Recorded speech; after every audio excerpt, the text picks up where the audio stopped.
제가 가끔 듣는 소리가 우리 성도님들에게서요, 젊을 때부터 그렇게 교회를 위해서 충성하시고 헌신하셨던 그런 분들인데, 지금은 몸도 약해지시고 지금은 예전만큼 그렇게 경제 활동을 하지 못하시니까 내가 물질도 하나님 앞에 그렇게 드릴 것이 많지 않고 이것저것 형편이 안 돼서 교회 일도 잘 못하는 것 같고 교회에 도움이 못 되는 것 같아서 정말로 하나님 앞에 너무 죄송하다라고 말씀하시는 거예요. 그러면 그런 이야기를 들을 때 제 마음에 드는 생각은, 하나님이 과연 그렇게 생각하실까? 하나님은 그렇지 않으실 것 같다. 하나님은 얼마나 귀하게 보실까 이분을, 그런 생각이 제 안에 들거든요. 정말로 그분들에게 또 그렇게 얘기를 합니다. 목사님, 목회에 힘이 못 되어 드려서 정말 죄송해요. 이런 이야기들을 어른들이 가끔 하시는 경우가 있는데, 그럼 저는 가장 큰 힘이 되고 있습니다. 가장 든든합니다. 너무나도 소중합니다. 그렇게 얘기를 해드리거든요. 담임 목사가 잘도 못하지만 뭐라도 하려고 하면 가장 그것을 든든하게 그 자리를 지켜주시고 또 기도도 많이 해주시고, 교회에서 무엇을 하려고 하면 나라도 그곳에 가서 무언가 일조하고 내 작은 이 몸 하나라도 가서 그 자리를 지켜주어야지 하시는 분들이 바로 이런 분들이세요. 예전 젊을 때처럼 한참 막 이렇게 몸이 막 날아다니듯이 그렇게 했던 때와는 지금은 다르시겠지만 늘 교회를 아껴주시고 늘 교회를 걱정해 주시고 성도들 사랑으로 묵묵히 뒤에서 기도해 주시는 분들이 바로 우리 교회 이런 분들이라고 생각이 돼요. 우리 장로님들, 또 안수 집사님들, 집사님들, 권사님들이 다 그런 분들이시거든요. 하나님이 저의 마음에도 이런 분들이 이렇게 귀하거늘 하나님이 이런 분들을 바라보실 때 어떤 마음을 가지실까요? 정말 너는 예전만큼 나를 위해서 해주는 게 하나도 없구나. 너는 신앙의 점수를 자꾸만 깎아 먹는구나. 하나님이 그렇게 말씀하실까요? 아니요. 저는 오늘 이 말씀, 로마서 말씀을 통해서 여러분들에게 하나님의 마음을 좀 대신 전하고 싶어요. 새해에 로마서 말씀을 이제 좀 강해를 시작해 보려고 합니다. 영국의 유명한 설교자였던 로이드 존스 목사님, 지금은 돌아가셨는데 이 목사님께서 목회하셨던 교회에서 무려 이 로마서 강해를 14년 동안이나 섬기시던 교회에서 말씀을 전하시다가 못 끝내시고 결국은 돌아가셨는데요. 여러분들에게 제가 공포를 드리자면, 저는 한 반도 못 따라가잖아요. 이분의 저는 한 7년 정도 해볼까요? 여러분 공포스럽죠? 그렇지 못하고요. 저는 이 그분의 그 학식과 그런 성경의 놀라운 어떤 지혜 이런 것들을 다 따라갈 수 없으니까 저는 더 짧게 여러분들에게 로마서 말씀을 전할 거예요.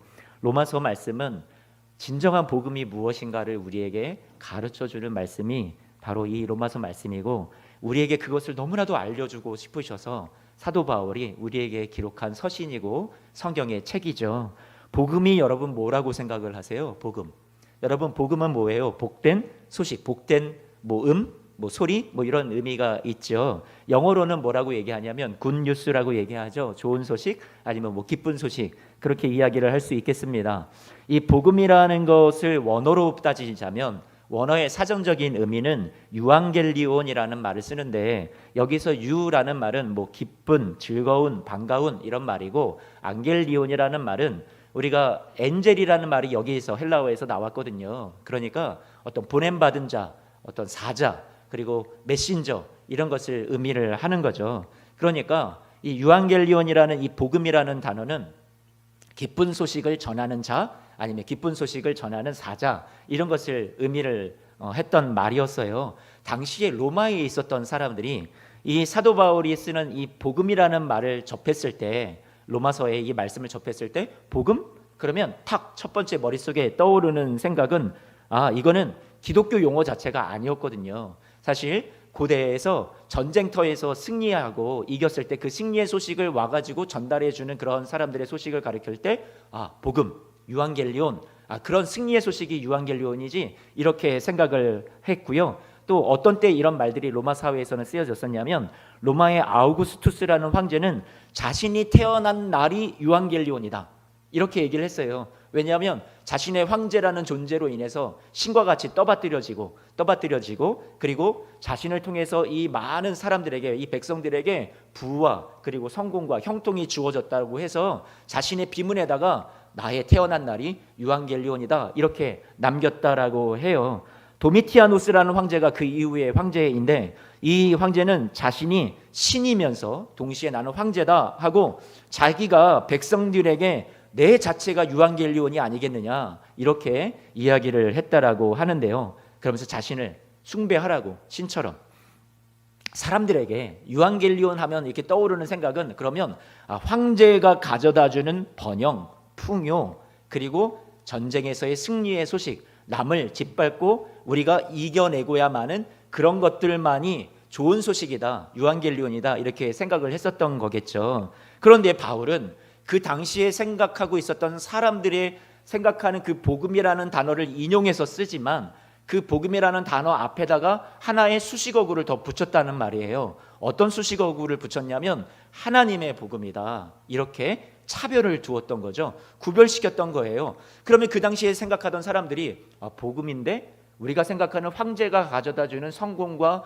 형통과 부와 이런 것들이 그 복음을 얘기하는 게 아니라 하나님이 주시는 복음? 이렇게 생각을 했다는 말이죠. 그게 뭘까? 과연 관심을 갖기를 시작을 했겠죠. 그래서 바울의 이야기, 로마서 이야기에 사람들이 관심 갖고 보고 읽고 느끼고 깨닫는 것들이 바로 바울이 의도했던 바였는데요. 바울은 그 당시에 사람들이 일반적으로 생각했던 그런 그냥 복음이 아니라 유앙겔리온이 아니라 사람들이 세상의 복음, 황제가 가져다 줄 수 있다라고 믿었던 그런 세상의 좋은 소식이 아니라 전혀 다른 것을 우리에게 알려주고 싶었던 거예요. 그래서 하나님의 복음이라고 그랬어요. 하나님이 그 아들 예수 그리스도를 이 땅에 보내주셔서 우리의 죄와 사망의 권세를 꺾어주시고 이겨주셔서 승리하신 그 소식을 우리에게 전해주신 복음이 진정 하나님의 복음이죠. 누군가를 짓밟고 이겨내는 그런 승리의 복음이 아니라 우리 주님께서 누군가를 위해서 죽어주시고 섬겨주시고 낮아지셔서 그래서 마침내 승리하신 그 복음이 진정한 하나님의 복음이라고 세상과는 전혀 다른 복음을 우리에게 알려주셨던 거예요. 로마 황제가 주는 성공과 부와 어떤 명예와 형통이 아니라 만왕의 주요 만유의 주가 되시는 우리 하나님께서 우리를 죄악과 종노릇 가운데 우리를 묶여있던 우리를 건져내어 주시고 우리에게 영원한 자유와 영원한 생명과 이 땅에서 어렵지만 그래도 하나님의 그 풍성하신 사랑에 힘입어 능히 이기고 승리하며 살아갈 수 있는 그런 멋진 인생이고 복된 인생이라는 것을 우리에게 알려주신 것이 이미 복음이라고 우리에게 이 하나님의 복음에 대해서 바울은 알려주었던 거죠. 저는 이 하나님의 복음이라는 이 단어를 생각을 하니까 이렇게 생각이 돼요. 이것을 한번 풀어보니까 원어사전을 찾아보면 하나님에게 소유된 소유격을 쓰고 있어요. 그러니까 이 복음은 하나님의 소유된 복음이라고 여러분들에게 말씀드리고 싶어요. 하나님의 복음은 하나님의 소유된 하나님의 것이구나. 세상이 흉내낼 수 없는 하나님으로부터 나온 거구나 알 수 있겠고요.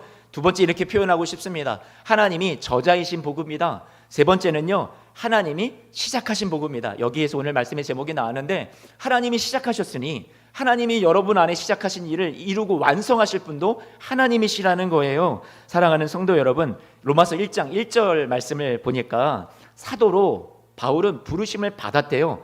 그러니까 바울이 지금 얘기하는 것은 나를 부르신 이가 누구예요? 하나님이라는 거예요. 자기 존재가 이렇게 명예스럽고 자기는 못난 인생을 살아왔는데 하나님의 뜻과는 정반대되는 삶을 살아왔는데 그런 나 같은 자를 하나님이 사도로 불러주셨다라는 것이 하나님이 하신 일이구나. 내가 잘나서 한 일이 아니구나. 그렇게 나를 부르시니 하나님이십니다. 이야기를 한 거고요. 복음을 위해서 나 같은 사람이 어떻게 택정함을 받았지? 나를 선택해 주신 것도 하나님이 하셨구나. 그래서 하나님의 복음임을 지금 강조하고 있는 거예요.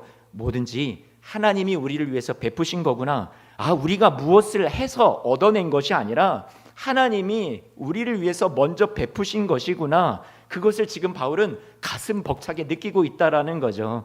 복음은요, 우리가 찾아가는 것이 아니에요. 하나님이 우리를 찾아와 주시고 불러주시고 택하여 주시는 것이 복음이라는 거죠. 그래서 바울은 그 다음 2절 말씀에 이 하나님의 복음을 우리가 정말로 알기 위해서는 예수님을 알아야 된다 얘기를 하면서 2절 말씀을 시작을 하는데 그 2절 말씀을 보니까 여러분 앞에 화면을 보면서 제 얘기를 설명을 한번 들어보시면 예수님을 보내주신 분, 그 예수님을 통해서 구원하시기로 창세 전부터 계획하시고 그 약속하신 그대로 구원의 역사를 이루시고 성취하신 분이 바로 누구세요? 그 배우의 하나님이시라는 거예요. 그러니 이것은 하나님의 복음이라고 말할 수밖에 없겠죠. 하나님이 계획하셨고 하나님이 그 아들을 보내주셨고 하나님이 이루시고 완성해 가시는 그 복음 말이에요.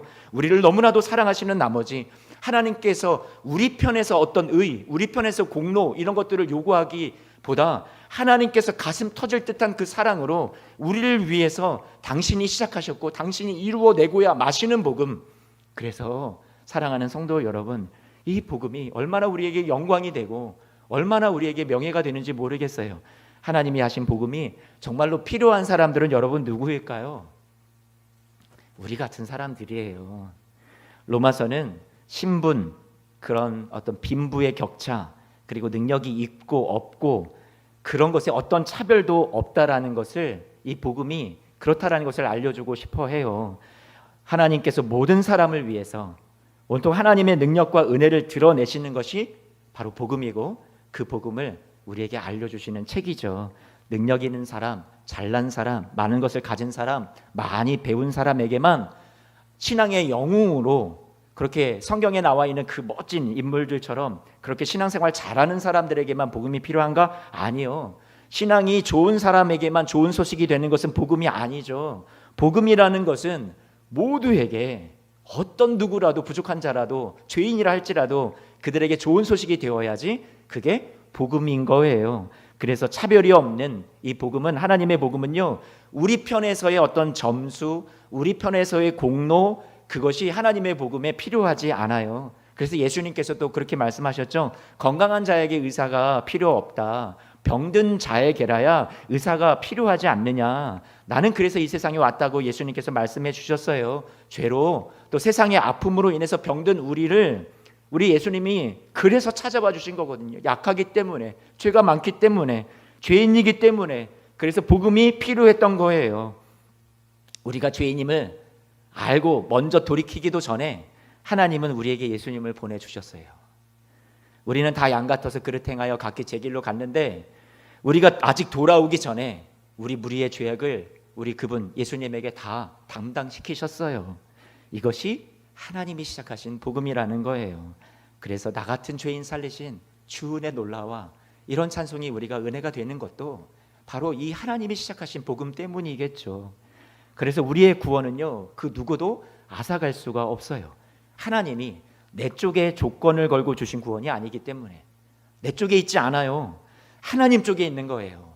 우리가 생각하는 내 안에 이 부끄러운 모습, 자책감, 우리의 파렴치한 모습, 나마저도 지긋지긋해하는 나의 이 불순종과 이 연약함과 이 모습 있잖아요. 그런데 거기에서 우리의 구원이 나오지 않았다라는 것이 얼마나 은혜인지 모르겠어요. 로마서 5장 8절 말씀도 사람 쪽의 책임이 아니라 하나님의 복음이라는 것을 잘 나타내주고 있어요.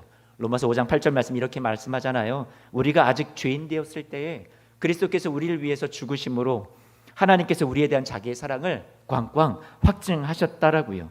우리가 예수님을 믿게 된 것이 내 공로와 내 자랑이 될 수 없는 거죠. 우리가 믿기 전에 하나님이 그 아들을 보내셔서 우리 죄를 위해서 죽게 하시고 이미 다 이루어 놓고 우리에게 이것을 믿어지게 하신 분도 누구예요?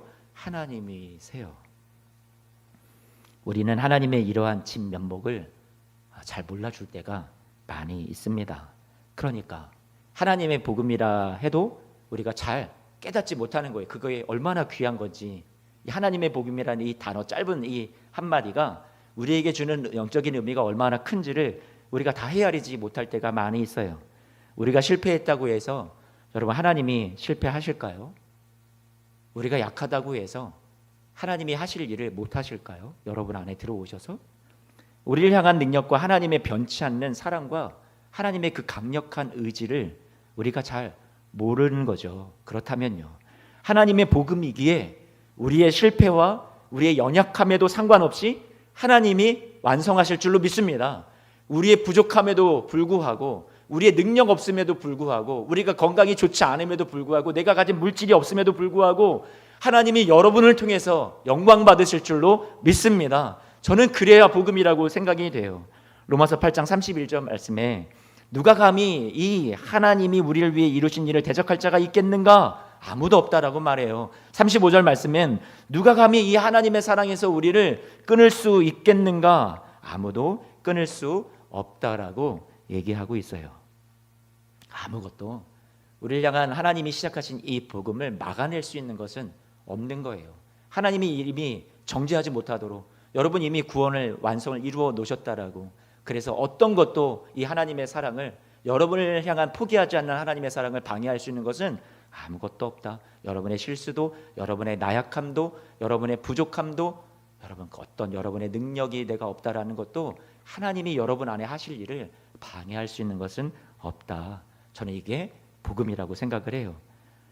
하나님의 복음, 그러니까 이제는 여러분 조금 더 우리가 이해했으면 좋겠습니다. 뭔가 딱딱하게만 느껴지는 것이 하나님의 복음이 아니라 너무나 그 안에 깊고 깊은 하나님의 사랑이 담겨 있는 것이, 진한 것이 이 하나님의 복음이다라는 이 말을, 어감을 우리가 좀 가슴으로 받았으면 좋겠어요. 예수님의 복음하면 우리가 뭔가 마음이 이렇게 막 뭉클하잖아요. 십자가 생각해도 그렇고. 그런데 하나님의 복음하면 많이 생각해 보지 않아서 그런지 그것을 잘 헤아리지 못할 때가 많은 것 같아요. 인간의 편에서 복음을 이해하고 받아들일 때 우리는 그럴 경우가 있어요. 그런 성향이 저한테도 좀 있는 것 같아요. 복음에 대해서 우리 인간의 편에서 우리 쪽에서 갖는 정서, 느낌, 감정, 이런 것들이 우리도 모르는 사이에 그게 되게 중요하다라고 여기는 거죠. 우리는 어떤 구원의 확신이 있습니까? 이런 질문을 저도 많이 하기도 했고요. 또 그런 질문을 많이 받기도 하는데, 내 편에서 가지고 있는 확신, 여러분 중요해요. 지금부터 오해하지 말고 들어주세요. 중요해요. 그래야 우리가 신앙생활을 두려워하지 않고 예수 그리스도 안에서 우리가 잘 해나갈 수 있죠. 그런데 이 확신이라는 것은 잘 생각을 해보면 내 편에서 가지는 느낌과 어떤 정서, 감정을 말하는 게 아니에요. 하나님이 약속해 주신 약속의 말씀에, 객관적으로 하나님이 이루어 주신, 성취하신 그 구원의 복음에 우리를 올려놓는 거예요. 내 감정, 내 상황에 휘둘리지 아니하고요. 그래서 그 확신은 중요한 거죠. 하나님이 성취하신, 나 같은 죄인임에도 불구하고, 나같이 부끄러운, 고개를 들 수 없는 죄인임에도 불구하고 나를 위해서 이루어 놓으신 하나님의 놀라운 위대하신 그 사랑의 업적을 우리가 근거로 삼아 그 위에 올리고 그것을 하나님의 위대한 사랑을 확신하는 것은 우리는 좋은 확신이에요. 그러나 내 감정, 내 느낌에 의해서 확신을 갖는다라는 것은 불완전하다라는 거죠. 하나님은 우리가 선택한 것, 그리고 우리의 선택의 책임, 그리고 우리가 느끼는 감정, 그런 것에 의해서 하나님이 우리에게 주신 이 구원이 왔다 갔다 좌지우지되고 당락이 결정되는 것이 아니에요. 우리 편에서 내가 얼마나 확신했는가, 내가 얼마나 열심을 냈는가, 그것이 중요하다라고 우리도 모르게 생각을 많이 하죠. 주를 위해서 내가 얼마나 많이 봉사했는가, 얼마나 내가 교회를 많이 섬겼는가, 그 점수에 따라서 우리의 구원이 결정된다라고 생각할지도 모르겠어요. 내가 어떻게 해야지 하나님의 인정을 받을 수 있지? 예전에 나는 주의 십자가를 생각할 때 눈물이 마를 날이 없었는데 지금의 나는 그때만큼의 감격이 내게 없어. 그래서 나는 구원이 지금 흔들리고 있는 것은 아닐까? 혹시 우리가 그렇게 생각할지도 모르겠어요. 우리가 식어버린 사랑을 회복하는 것은 중요해요. 그러나 우리의 믿음의 근거를 자꾸만 감정과 느낌에 두어서는 안 된다는 균형을 제가 여러분들에게 지금 말씀드리고 있는 거예요. 예전에 섬기던 한 교회에서 한 권사님의 그 어머니가, 그 권사님이 그렇게 얘기하시는 거예요. 당신의 어머니가 젊을 때 그렇게도 말씀을 잘 암송하시고 그렇게 기도와 찬송도 잘하시고 성경도 잘 읽으셨는데, 그래서 이제 딸을 앉혀놓고는 항상 신앙적으로 가르쳐 주시고 도전해 주시고 용기를 주셨던 그런 기도의 어머니셨는데, 나이가 이제 연세가 많아지시면서 지금은 성경도 거의 못 읽으시고 암송했던 말씀도 다 까먹으시고 기도도 찬송도 거의 못 하시고 그렇게 힘없이 지금 여생을 보내고 계시다라는 거죠. 너무 속상하다라는 거예요. 너무 걱정이 된다라는 거예요. 우리 어머니가 저러고 구원을 받을 수 있을까? 여러분, 이제는 상황이 역전돼서 연로하신 어머니를 위해서 기도하신다라는 거죠. 어머니의 믿음을 붙잡아 달라고. 맞아요. 어머니의 믿음을 위해서 이제는 바뀌었죠. 그동안 받았던 사랑 이제는 보답해야 되잖아요. 그러니까 딸 권사님이 그 어머니를 위해서 기도하는 거 정말로 귀해요. 그런데 하나님께서, 야, 너의 어머니가 이제는 나를 다 잊었구나, 이제는 말씀도 까먹었구나, 이제는 그때만큼 그런 열정도 없구나, 그때 그 느낌과 나를 생각하는 그 감정, 이런 것들이 그 안에서 사라지는 것 같구나. 나도 이제 너희 어머니를 놓으련다. 하나님이 여러분 그러실 하나님이 아니라는 거죠. 자연스럽게 나이가 들어가시면서 예전만큼 우리 안에 열정이나 예전만큼 우리가 기도했던 그 기도의 시간의 분량을 다 채울 수 없고 말씀도 까먹을 수 있어요. 그런 것을 우리가 자연스럽게 그렇게 나이 들어가시는 과정으로 생각했으면 좋겠고, 하나님도, 하나님의 사랑도 그것에 따라서 변화되는 것이 아니라, 흔들리는 사랑이 아니라 끝까지 그 어머니가 그 젊을 때 헌신하시고 믿으셨던 그 믿음을 그대로 하나님이 귀하게 여기셔서 그 어머니를 붙잡고 계시다라는 것을 여러분 우리가 꼭 잊지 않았으면 좋겠어요. 사랑하는 성도 여러분, 제가 학생 시절에 교회에서 수련회를 갔다가 오면 애들이 은혜를 받았다라는 그런 증거를, 은혜 받았는지 아닌지, 그것을 이제 알려면 서로 경쟁하듯이 그랬거든요. 목이 쉬어와야 된다. 그러면 첫 번째로 증거가 목이 쉬는 거예요. 얼마나 많이 기도를 했는지, 얼마나 많이 막 부르짖으면서 찬송을 했는지 너무 열심히 하다 보니까 우리가 이렇게 오면 전도사님이 칭찬해주고, 야, 너 정말 은혜를 많이 받았구나. 교회 어른들도, 장로님들도 제가 막 이렇게 목이 쉬어서 오면, 야, 너 진짜 기도 열심히 했구나. 너 얼마나 기특한지 막 칭찬해주는 게 되게 좋았거든요. 그러니까 우리 편에서의 증거를 냈어야 했던 거예요. 그래야 내가 은혜 받은 거고 하나님이 날 사랑하시는 그런 증거가 되지, 가슴 뿌듯하고 그런 거였거든요. 둘째는 이 눈이 부어야 돼요. 갔다 왔는데 눈이 붓지 않으면 이 눈물이 메마른 사람이고 은혜 받지 못한 사람이고 그렇게 생각을 했었거든요. 그래서 제가 이렇게 신앙생활을 그 학생 때 이런 식으로 경험을 하고 수련회 가서 그런 내 감정을 다 쏟아내고 하나님이 주시는 은혜를 내가 경험하다 보니까 그 정도 수준에서 제 신앙생활이 이렇게 잘하고 있었거든요. 학생회에서 이제 제가 9학년이 되다 보니까 이제는 학생들 한 30여 명 정도 되는 학생들을 기도회를 인도를 해야 되는 그런 시간이 제게 주어질 때가 많았는데요. 그러면 이 학생들을 다 모이게 하고 제가 이제 혼자 배운 그 못 치는 기타 실력에 이제 기타를 이제 이렇게 붙잡고서 모임을 끌어가는 겁니다. 그러면 제 딱 처음에 드는 생각은 오늘 다 은혜 받게 해야 된다.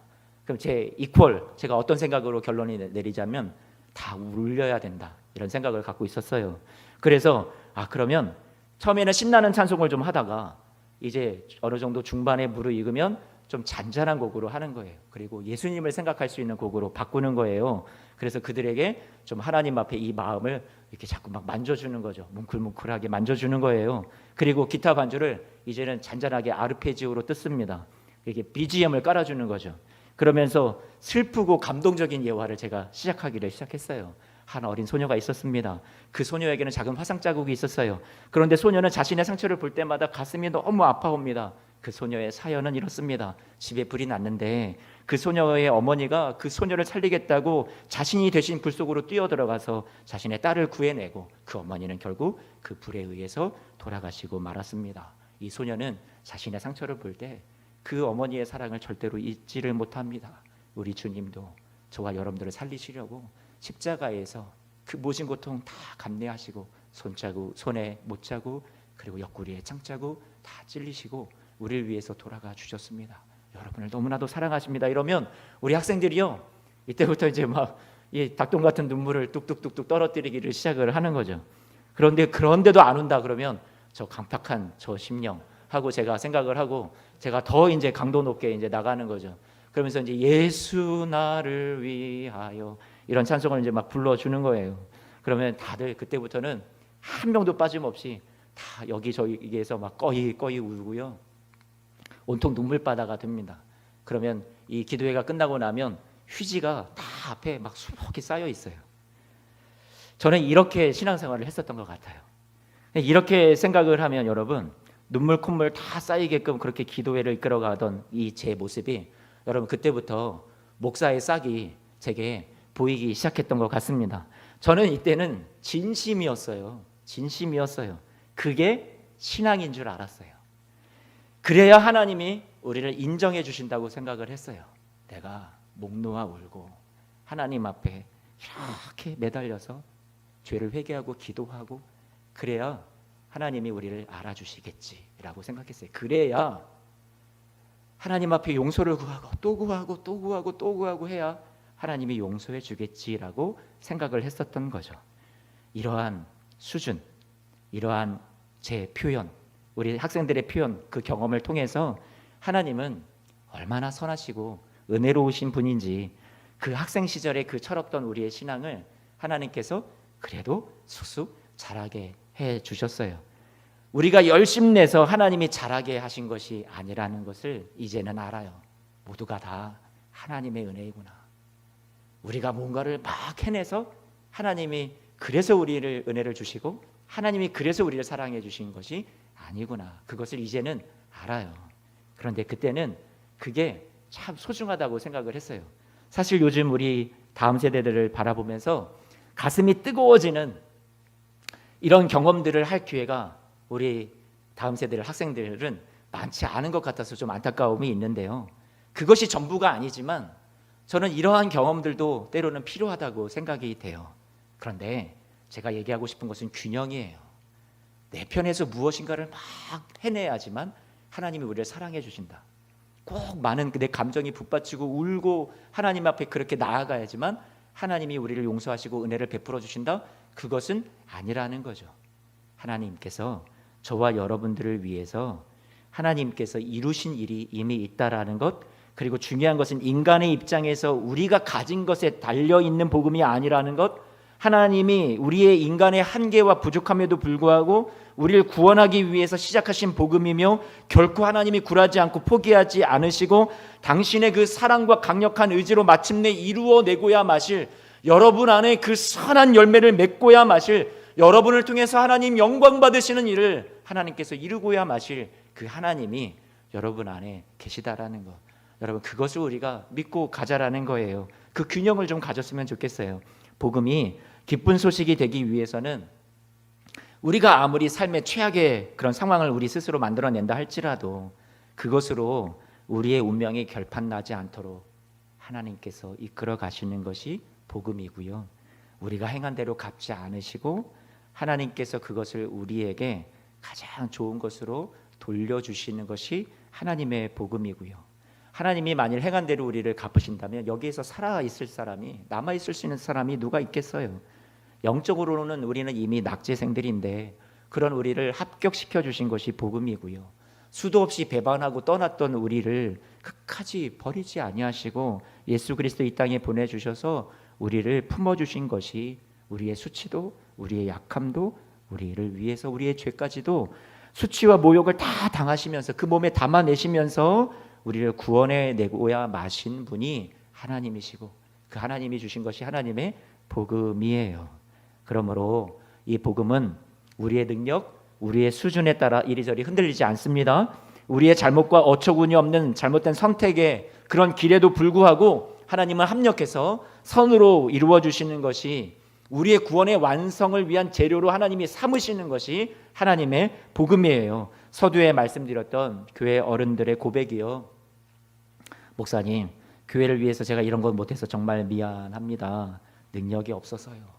가진 게 없어서요. 돈이라도 많이 벌어서 이 어려울 때 교회 위에 헌신하면 좋겠는데 그렇지 못해서 부끄럽습니다. 몸이라도 건강했다면 제가 이렇게 할 수 있었을 텐데 그렇지 못해서 마음이 아픕니다. 사랑하는 예수소망교회 성도 여러분, 하나님이 뭐라고 하실까요? 괜찮다 얘야. 너의 능력 없어도, 너의 건강이 부족해도, 너가 약해도 내가 너 안에서 새 일을 행할 것이란다. 하나님이 여러분 안에서 하시겠대요. 그게 하나님의 복음이에요. 하나님이 시작하셨으니 과정도 진행도 다 하나님이 하실 거예요. 마침내 이루시고 완성하셔서 여러분을 통해서 영광 받아내고야 마실 분도 하나님이세요. 우리의 역할은 그저 서러움과 막막함으로 가득한 이 삶을 끝까지 버티고 견디는 것이 그 믿음, 에무나의 믿음을 보여드리는 거예요. 열심히 살아온다고 살아왔는데 돌아보면 이룬 것이 정말 없는 것 같고 내 삶의 형편이 아직 나아진 것 같아 보이지 않는 이 고달픈 삶의 현실이지만 열심히 믿는다고 했는데 정작 하나님 앞에 고개를 들지 못할 만큼 부끄럽고 형편없다고 스스로 생각해도 교회를 위해서 내가 공헌한 것이 없고 너무 없다라고 생각을 해도 내가 교회를 위해서 할 수 있는 능력이 지금 전혀 없다라고 생각을 해도, 내가 이 가정을 위해서, 사랑하는 자녀들을 위해서 내가 정말로 할 수 있는 것이 별로 없다라고 생각이 될 때도 하나님이 여러분을 낙제생이라고 여기지 아니하시고요, 여러분을 정죄하지 아니하시고요, 여러분이 유능해야 할 수 있는 것 아니라, 돈이 많아야 하는 것 아니라, 내가 건강해야만 하는 것이 아니라, 내 편에서 잘해야 하는 복음 말고, 하나님이 그런 연약한 우리 안에 들어오셔서 나를 꽉 붙잡으시고 내 안에 들어오셔서 나를 대신하여 살아, 나 같은 죄인을 통해서 하나님을 찬송하게 하는 삶으로 하나님이 반드시 여러분을 만들어 가실 거고요, 그런 승리의 삶을 안겨주실 것이 오늘 말씀의 하나님의 복음이에요. 교회에 이렇게 있다 보면 비대면 예배로 나오지 못하는데 오늘도 그랬고요, 오셔서 교회에 들어오실 때부터 눈물로 눈시울을 적시우시고, 그리고 조용히 헌금을 또 교회에 전달하시고, 이 어려운 때에 교회를 생각하시는 분들, 수백만 원, 수천만 원 헌금해서 그런 것이 아니라요, 작은 것, 얼마 안 되는 돈이라 할지라도 그렇게 교회 위에서 오셔서 눈물 흘리시고 두고 가시는 그런 분들이 교회에 얼마나 많이 계시는지 몰라요. 제가 지금 여러분 오해하지 마세요. 교회 와서 헌금 내라고 말씀드리는 거 아니에요. 그게 아니라 그런 분들의 그 교회를 위해서 그 작게라도 무언가 하나님 앞에 드리고 싶어하는 그 작은 마음, 정성, 하나님이 얼마나 귀하게 여기시는지 모르겠어요. 무디 목사님은 모세의 일생을 3단계로 나누어서 설명했습니다. 첫 번째는 그가 처음 40년 바로의 궁궐에서 생활할 때 내가 모든 것을 할 수 있다, 자신을 굉장한 존재라고 착각했던 시절이 첫 번째 모세의 인생이었다고요. 두 번째 단계에서는 미디안 광야로 살인죄를 저질러서 이제 쫓겨나고 도망자 신세가 되었을 때, 나는 아무것도 할 수 없는 존재이구나, 그것을 느꼈던 시절.